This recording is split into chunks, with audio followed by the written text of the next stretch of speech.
تو صاحب کہا جاتا ہے بیٹی کو سر سے لے کر پاؤں تک زیورات سے رخصت کرنے سے گھر چلتا ہے، بیٹے کو doctor, engineer, officer, inspector, pilot بنانے سے گھر چلتا ہے۔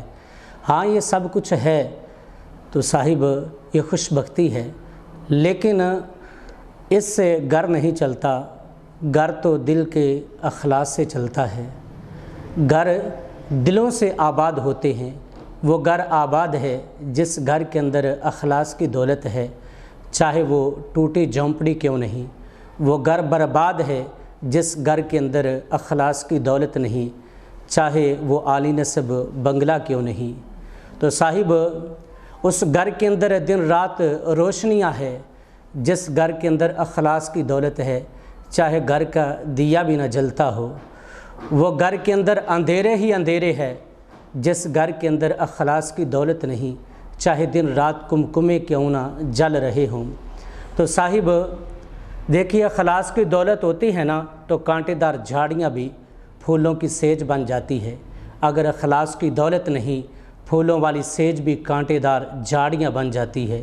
اگر اخلاص کی دولت ہے تو پھر کیا ہوتا ہے صاحب، سوکھی روٹی بھی پراٹھا بن جاتی ہے۔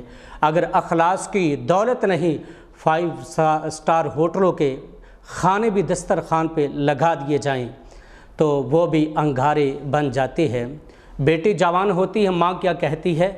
میں نے بیٹی کے تمام زیورات بنا لیے ہیں، پیشانی کا زیور، ہاتھ کا زیور، پاؤں کا زیور، گلے کا زیور، تمام زیورات بنا لیے ہیں، بیٹی کا جہیز بنا لیا ہے، اب بیٹی کی شادی کرنی ہے۔ اور باپ کہتا ہے بیٹا doctor, engineer, officer, inspector, pilot بن گیا ہے، اب بیٹے نے ساری ڈگریاں حاصل کر لی ہیں، اب بیٹے کی شادی کرنی ہے۔ صاحب میں پوچھتا ہوں، جس بیٹی کو جہیز عطا کر دیا اور زیورات سے رخصت کرنے کا سوچا ہے، کیا اس بیٹی کو دل کا زیور بھی دیا ہے کہ نہیں؟ کیا اس بیٹی کو دل کا جہیز، اخلاص کا جہیز بھی دیا ہے کہ نہیں؟ اور جس بیٹے کو اتنی ڈگریاں عطا کر دی، اس بیٹے کو دل کی ڈگری بھی عطا کی ہے کہ نہیں؟ اگر ڈگری نہیں ملتی، اس بیٹے کے پاس دولت اور یہ اخلاص کی ڈگری نہیں ہوتی، یہ اخلاص کی دولت نہیں ہوتی، تو پھر وہ کیا کرتا ہے؟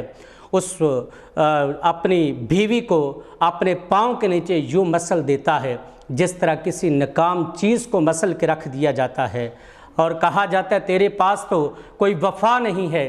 صاحب اس سے بڑی وفا اور کیا ہو سکتی ہے کہ وہ وہاں سے سرخ جوڑا پہن کے آئی تھی، تیری دہلیز سے سفید جوڑا لے کے جا رہی ہے، اس سے بڑی وفا اور کیا ہو سکتی ہے؟ تو صاحب یہاں سے پتہ چلتا ہے اخلاص سے نباہ ہوتا ہے۔ بیٹے کے پاس ساری ڈگریاں ہیں، اگر اخلاص کی ڈگری نہیں ہے تو کچھ نہیں ہے۔ آقا کریم علیہ السلام کی دہلیز رحمت پہ دستک دو۔ آقا کریم علیہ السلام تشریف فرما ہے، ام المومنین پانی نوش کرنے لگی، عرض کی حضور علیہ السلام آپ نے ارشاد فرمایا کہ عائشہ پانی بچا کے میرے لیے بھی رکھنا۔ پھر وہ پانی بچا کر کے ام المومنین نے حضور علیہ السلام کو پیش کیا، آقا کریم علیہ السلام نوش کرنے لگے۔ فرمایا عائشہ بتائیے ہونٹ کہاں رکھے تھے؟ میں وہاں ہونٹ رکھ کے پانی پینا چاہتا ہوں۔ صاحب اگر گھر کے اندر اخلاص کی دولت یوں ہوگی تو گھر جنت بنے گا کہ نہیں؟ ضرور جنت بنے گا۔